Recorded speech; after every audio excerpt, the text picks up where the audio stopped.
మనం ఎంత ఎదిగినా సుత నోరు జాగ్రత్తగా ఉండాలి అంటారు. ఒక్క మాట మాట్లాడేటప్పుడు ముందెనక బాగా ఆలోచన చేసి మాట్లాడాలి. నోరు ఉంది కదా అని నోటికొచ్చినట్టు మాట్లాడితే గిట్లయితది.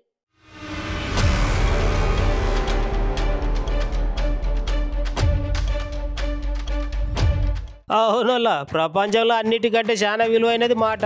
ఒక్క మాట మాట్లాడేటప్పుడైనా మాట ఇచ్చేటప్పుడైనా చాలా జాగ్రత్తగా ఉండాలి. ఇంతకు అసలు ముచ్చట ఏంటంటే తెలంగాణలో ఎలక్షన్ల ముందు కార్ పార్టీ తరఫున పోటీ చేసిన పాడే కౌశిక్ సారు జనాలను రెచ్చగొట్టేటట్లు మాట్లాడినని చాలా విమర్శలు వచ్చినాయి అప్పట్లో. కానీ పాడే కౌశిక్ సారు మళ్ళా అట్లనే మాట్లాడిండు. సార్ ప్రచారం చేసేటప్పుడు జనాలతో మాట్లాడుకుంటూ ఈసారి మీరే నన్ను గెలిపించాలని, లేకపోతే నేను, నా బిడ్డ, నా భార్య అందరం కలిసి పురుగుల మందు దాగి చచ్చిపోతామని బేరిచ్చిందని కమలపు party leader Etela Rajender sir ఈ హైకోర్టులో పిటిషన్ వేసిండోళ్ళ.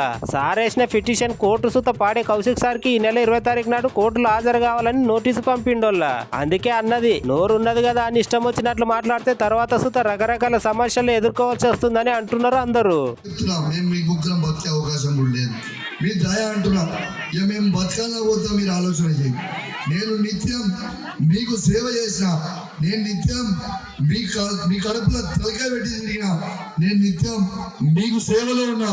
ఇక మీరు ఇక దయచేసి నన్ను కాపాడుకోవాలని మీ అందరినీ కూడా నా చేతులు జోడించి చివరిసారి, ఎల్లుండి ఓట్లున్నాయి, మీ చివరిసారి అడుగుతా ఉన్నా.